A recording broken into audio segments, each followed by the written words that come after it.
Welcome to prehistoric Australia, a place that was filled with dangerous and terrifying megafauna. This was a time of giant kangaroos, mega marsupial lions, super long snakes, and terrifying birds. If you think Australia is scary today, just wait until we go back 100,000 years. Almost everything wanted you dead. But humans did manage to live side by side with these creatures and survive. But how? In this episode, we'll explore how humans survived during this era and whether or not we were the cause of these creatures' extinctions. And here's what would happen. You've arrived in the midst of the late Pleistocene, which ran from 126,000 to 12,000 years ago. Once you land on the Australian shores, you'll be met with some massive and terrifying beasts. Let's take a look at some of the most terrifying ones. Don't look now, but behind you is the Diprotodon, the biggest marsupial that ever roamed the earth. This particular specimen is coming in at 3.8 meters, 12.5 feet, long and 1.8 meters, 6 feet, high. It weighs as much as a car. Its big head comes with an enormous mouth, powerful jaws, and upper incisors the size of bananas. It uses all these to maintain its diet. But would that include you? Well, good news. You'll be safe from this guy because the Diprotodon is a herbivore, one that eats an unbelievable amount of fibrous plant matter, including branches, leaves, shrubs, and stems up to 100 kilograms, 220 pounds, of plant matter on a daily basis. This binge eating had a huge impact on the environment, but in a good way. The Diprotodon would eat and then, of course, poop, dispersing plant seeds far and wide. Because this creature ate so much food, it needed to have a pretty massive head. If it hadn't been for one odd evolutionary trait, it might not have been able to lift it up off the ground. The Diprotodon was lucky enough to have a skull full of air pockets, making it much lighter to lift. They lived all over Australia, except Tasmania. Some scientists believe there's a possibility they might have been migratory creatures. If that's true, they would have been the only marsupials to behave that way. Today, humans migrate to Australia from all over the world. Except nowadays, when we're traveling there, we don't need to worry about megafauna. We just need to worry about really long flights and changing time zones. You know, if I traveled from Toronto, Canada, to Sydney, Australia today, I'd be crossing around 16 time zones. By the time I got off the flight, how would I have any idea of what time it was? Sure, most days, I'd just check my smartphone for the accurate local time, but not on a special day like today. Because today, I'm going to use this incredible sundial I just received in my latest Curiosity box. Every 3 months, I get a new Curiosity box delivered to my studio, and I'm always so excited to see what's inside. Created by Michael Stevens, a fellow science YouTuber from Vsauce, this subscription delivers boxes of premium science toys, experiments, and collectibles 4 times per year. The holiday box includes these 7-wire puzzles to exercise your brain, this rainbow diffraction chocolate mold to make holographic chocolate, and of course, the Schmoyer sundial. It's one of the only sundial designs in the world that can tell accurate clock time. It can even account for daylight savings time. Want to know how? Well, then you got to get the box. They also have a special holiday offer, which gives a free legacy box to all new customers that purchase an annual plan. Trust me, it's the perfect gift for adults and teens in your life that love science. You know, these boxes always inspire me for new episodes, but the holiday box gave me even more ideas than usual. Well, that's because it features this book that explores wild hypothetical scenarios like scientific teleportation and faster-than-light travel. Just like the ones on our channel, it's a new collection of stories from one of the earliest science fiction writers, Edward Page Mitchell. You know, if it wasn't for his early curiosities, there might not be a today. I wonder if he has any stories about traveling to prehistoric Australia. Well, you'll have to find out yourself by clicking the link below. Until then, let's get exploring. Okay, time to meet another creature from prehistoric Australia. This time, it's a lot scarier. It's a huge goanna. This gigantic monitor lizard, called the Megalania, is the largest land-based lizard of all time. It was a ferocious reptilian predator, a carnivore that ate large mammals, snakes, birds, and other reptiles. So it's probably a good idea to stay clear of this guy. This lizard could grow as long as 5 meters, 16 feet, and weighed up to 575 kilograms, 1,270 pounds. If you look closely at its snout, you'll see an unusual crest. This snout housed some scary, sharp teeth that curved backward. This goanna was both an ambush predator and a scavenger. It would lay in wait for its next victim, innocent kangaroos, deer, wild pigs, maybe even you.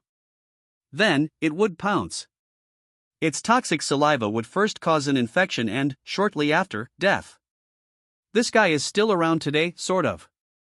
You can see relatives of the Megalania in reptiles like the Komodo dragon. But its closest relative is another lizard in Australia, the parenty. At least this one isn't as massive. If you think this giant lizard is bad, just wait until you see what we have next. Time to check out another beast, this time a non-venomous one. A giant snake called the wonambi. Wonambi like to live in the cool and dry regions of Australia. Now, I just told you it's non-venomous, but you'd probably want to stay away from it anyway.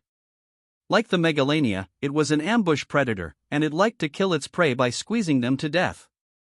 If you're wandering around prehistoric Australia, you might encounter it hanging out by a watering hole. Usually, it goes after kangaroos and wallabies who are stopping for a drink. The wonambi liked to wrap its 4 to 6 meter, 13 to 20 feet, long body tightly around you until you stopped breathing. Luckily, these snakes aren't around anymore. So, these megafauna were living in Australia all throughout the Pleistocene period, from 2.5 million years ago. But if we fast forward to 40,000 to 60,000 years ago, something terrible happens. The megafauna go extinct. Just a little before the extinctions occurred, a new apex predator arrived on land. Was it some new, terrible, and scary beast? No. It was just us humans. If you were around during this time, you would have been part of the earliest Australians on the continent. They arrived maybe 65,000 years ago, coming by boat to northern Australia and then quickly spreading around the coast and into the interior. Which brings us to two important questions. First, how did humans survive these dangerous megafauna? Well, early humans were armed with two critical weapons to survive living amongst these creatures: fire and hunting weapons. Scientists have found megafauna remains while looking at old Aboriginal settlements. One of the weapons of choice to fend off these megafauna may have been sharpened bones. But that's not all.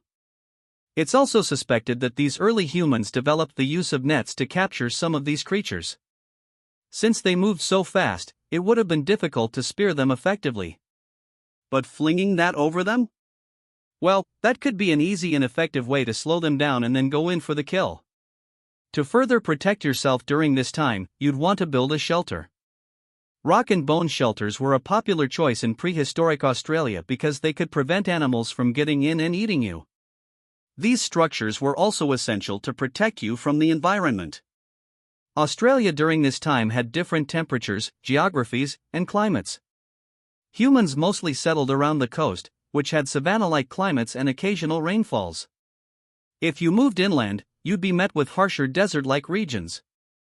There were very limited water sources, making it a tough environment for humans to survive in. But less water actually benefited the early humans since it made it easier to travel all around Australia. Land bridges were exposed, helping humans migrate to new places and survive these terrifying megafauna. What other animals did they have to survive against? Well, hopefully, something a little friendlier this time. If you try going into a lake for a swim, you might encounter the ruthless freshwater crocodile. This giant beast was up to 5 meters long and was nicknamed the Swamp King. Its prey were creatures coming for water at mud springs or innocent humans stopping for a swim. The freshwater crocodile was built to be a ferocious predator. It had deeper and wider jaws than modern saltwater crocodiles. Today, its closest living relative is the Indo-Pacific crocodile, which can grow up to 6 meters. But the old Swamp King was bulkier than this modern-day croc and had a bigger snout. Okay, let's get away from this croc and go find any guesses? Yeah, another terrifying creature that wants to kill you. And this one might be the scariest yet. If we swoop down into one of the ancient forests, we're going to see a pretty unusual lion-type predator, the Thylacoleo. This wasn't like a lion you'd find at the zoo. It was a carnivorous marsupial, like a cross between a kangaroo and a deadly cat, fully equipped with a pouch to carry its young. It's known as one of the most destructive, predatory beasts ever. And there's a good reason for that description. Scientists have found that the Thylacoleo had the bite strength of a 250 kilograms, 550 pounds animal. Though it scavenged when it got a chance, it was an ambush predator, equipped with some of the fiercest teeth ever seen for effective killing. Large, serrated upper incisors and enlarged cheek teeth helped it tear apart its prey. Plus, like my cute little house cat, it had a thumb claw in a sheath. But unlike my kitty, this claw was very large and may have been used to disembowel its victims. With these teeth and a powerful bite, the Thylacoleo could have taken on almost any creature. If you encountered this predator in the Australian outback, there's one saving grace: it wasn't the fastest runner. So if you see this beast, get running, run as fast and as long as you can. And don't try to climb up a tree because this beast was well equipped for that. Now, there is a lot of debate about what this creature's total diet consisted of. Its ancestors were herbivores, so there's some speculation that this marsupial lion also enjoyed a salad with its steak. Other yummy parts of its diet included crocodile eggs and bone marrow. Under the melon muncher hypothesis, some have speculated that Thylacoleo ate native cucumbers. But somehow, I just can't imagine this beast feasting on a jar of garlic dills. But Thylacoleo didn't have the kind of grinding teeth we normally see in herbivores. So if it ate the odd plant or the odd CUC, it would likely only have been once in a while.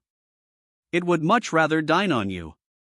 Okay, let's check out another nightmarish creature, the thunderbird.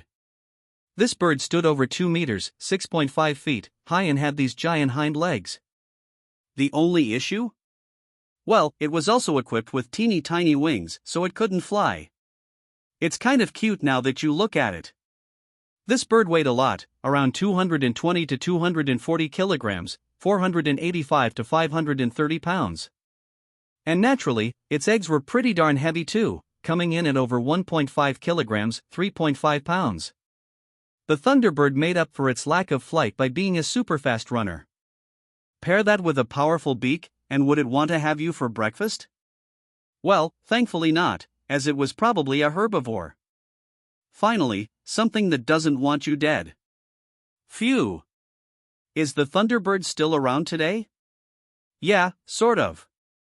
Its ancestors are today's ducks and geese. Oh, how the mighty have fallen. Now, remember, there are two key questions during this time. We now know how humans survived prehistoric Australia. But we also know that, sadly, the megafauna died out. So the second question is, what made the megafauna go extinct? Was it humans? Or something else? Well, different scientists subscribe to different theories on this. And speaking of which, you should subscribe to our Patreon. There, you can watch episodes like this one early and ad-free.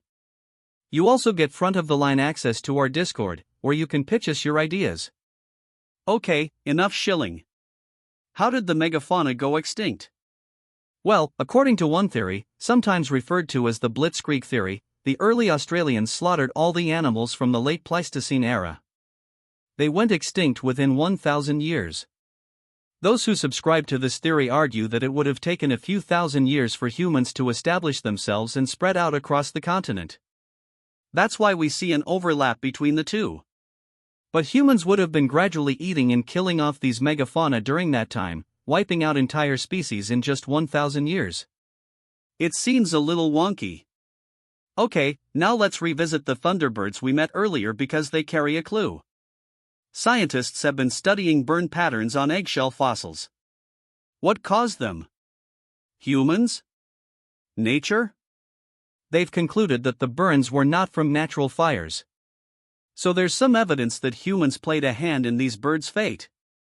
And looking at humans' destructive behavior nowadays, it's easy enough to believe that it's the humans who were responsible. But there's also evidence disproving this theory. First off, some scientists argue that a lot of the megafauna, maybe up to 85%, were already extinct before humans got there. But most important, fossils of megafauna have been found that date to periods well after humans arrived on the scene. This proves that humans and these giant beasts coexisted for a long time, anywhere from 10,000 to 30,000 years of overlap.